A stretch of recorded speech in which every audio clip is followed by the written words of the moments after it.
Gotta walk the dogs, school drop-off, meetings from 10 to 3, take kids to soccer practice, then there goes the extra time for a jog. That's okay. Maybe next week. When everyone else relies on you, it's easy to put your needs last. Therapy is a dedicated time to focus on what you need to be happy, so you can show up for yourself the way you do for others. BetterHelp offers convenient online therapy on your schedule. It's the same professional service you'd get from an in-person therapist, but with the option to communicate when and how you want, by chat, phone, or video call. Go to their site and fill out a brief questionnaire to get matched with a licensed therapist, and switch therapists anytime for no additional charge. Find more balance with BetterHelp. Visit BetterHelp.com today to get 10% off your first month. That's BetterHelp.com.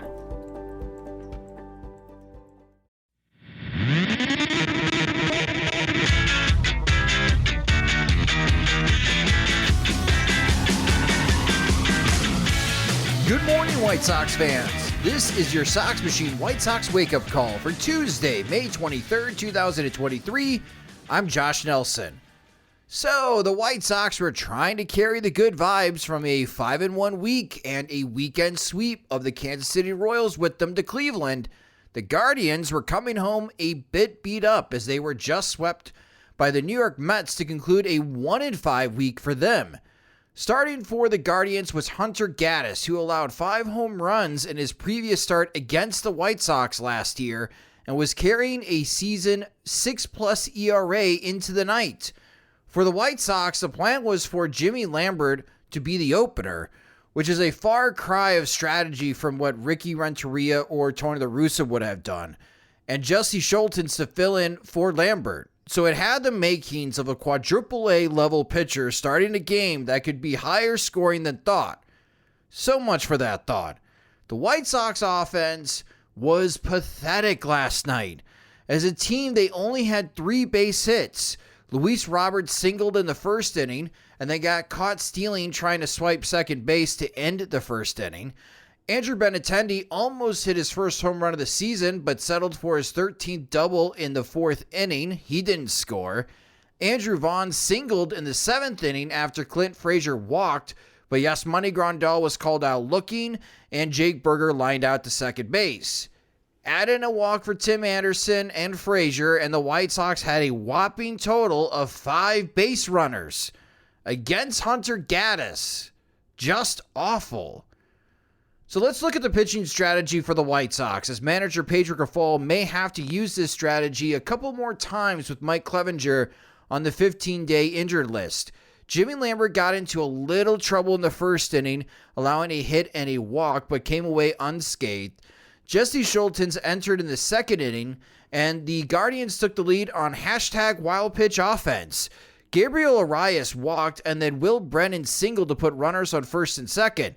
Then the Guardians attempted a double steal, and instead of throwing down to third base, Grandal threw to second to get the slower Brennan out. It was a smart defensive play, but then Scholtens threw a slider that wasn't anywhere close to the target, and instead of moving his body in front of the ball, Grandal tried to glove it. He missed, and yeah, Arias scored. But that was the only run Scholtens allowed. In total, he threw 67 pitches. The breakdown: 29 four-seam fastballs ranging from 90.5 to 93 miles per hour. He generated 13 swings against that pitch, 3 whiffs. He was in the strike zone 62% of the time with the fastball. Scholtens threw 28 sliders, 15 swings, 3 whiffs. He was only in the strike zone 29% of the time with the slider. And then he threw 10 curveballs, which generated 4 swings against and 2 whiffs, and that curveball was in the strike zone 60% of the time, or 6 of the curveballs out of the 10 that he threw. Cleveland just had a tough time hitting Scholtens' slider hard, and I wonder if they see him again later this season, or any opposing team that watches the film, if the hitters just lay off the slider if it's not in the strike zone that often.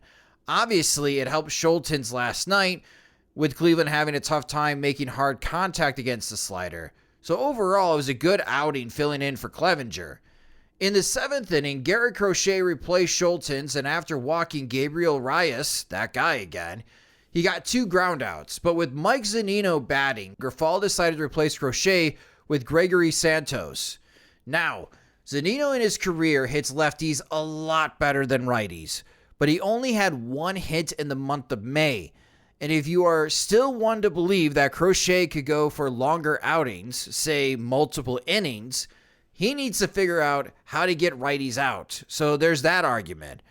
But Grifol going with Santos was sound logic with just how well Santos had been pitching this season.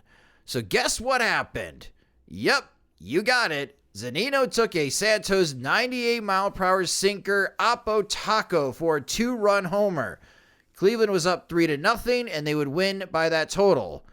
Fun fact, the White Sox as a team are now hitting .227 with a .289 on-base percentage and slugging .376 in road games this season.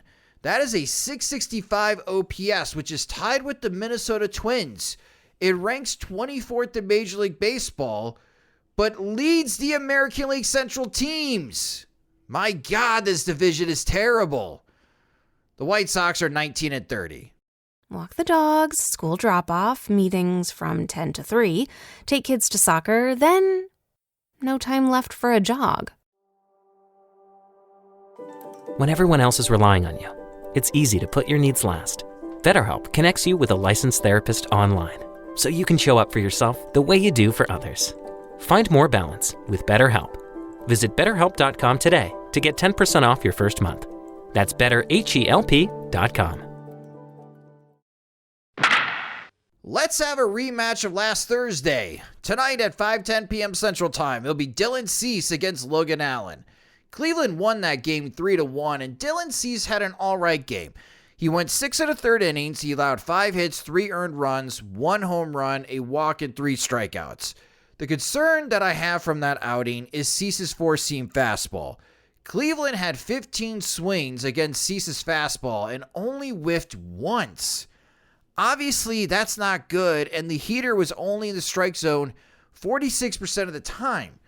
I think the fastball is now the gauge to understand what kind of outing Cease is going to have, so something to pay attention to in tonight's outing. Meanwhile, the White Sox did have 7 hits off Logan Allen, but only scratched 1 run off him.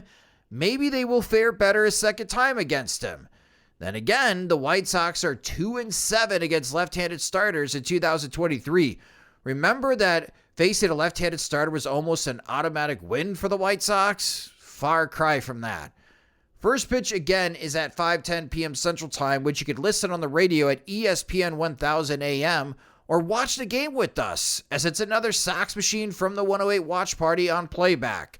Join us as we'll provide live commentary during the game. It's free to sign up. Just visit playback.tv/Sox Machine and confirm your cable or streaming subscription, such as MLB.tv.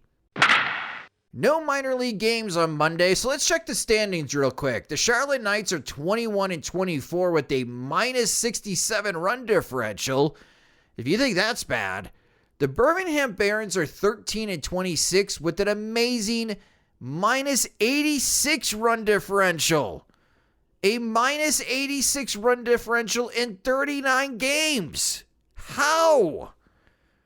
Winston-Salem Dash are in the midst of a 5-game losing streak, but still lead the Sally League South Division with a 23-14 record.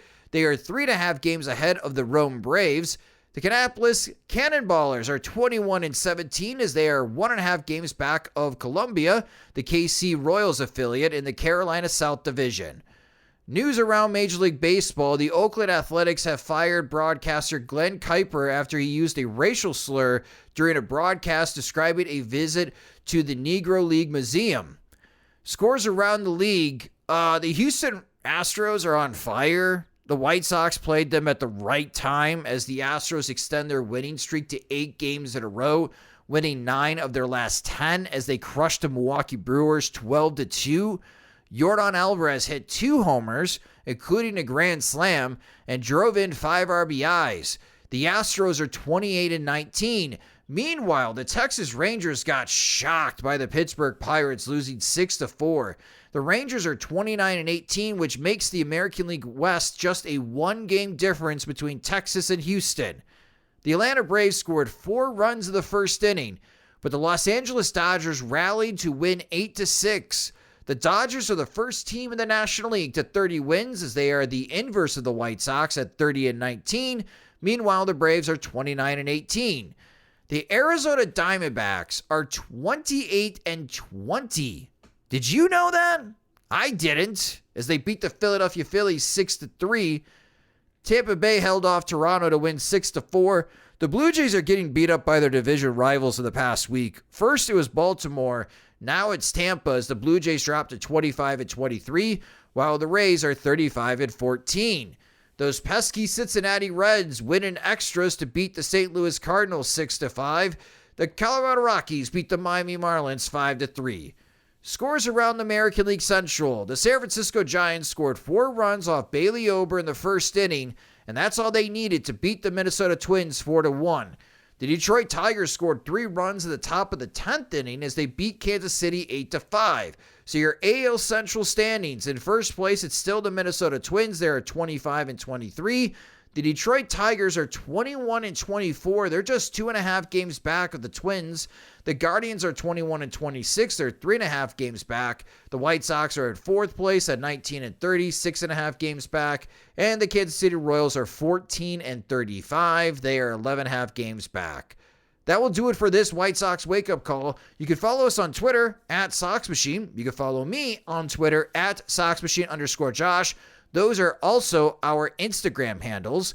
Subscribe to the Sox Machine podcast wherever you listen to podcasts, such as Spotify and Apple Music. We also upload podcast episodes into our YouTube channel, which please subscribe to at youtube.com/SoxMachine. If you enjoy our work and want more, subscribe to our Patreon to receive exclusive content, ad-free versions of the website and podcasts. Monthly plans start at $2, or you could save with an annual subscription.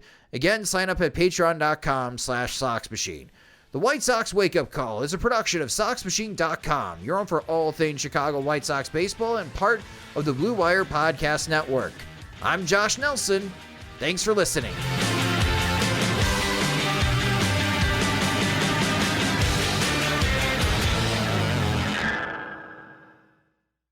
Walk the dogs, school drop-off, meetings from 10 to 3, take kids to soccer, then no time left for a jog. When everyone else is relying on you, it's easy to put your needs last. BetterHelp connects you with a licensed therapist online, so you can show up for yourself the way you do for others. Find more balance with BetterHelp. Visit BetterHelp.com today to get 10% off your first month. That's BetterHelp.com.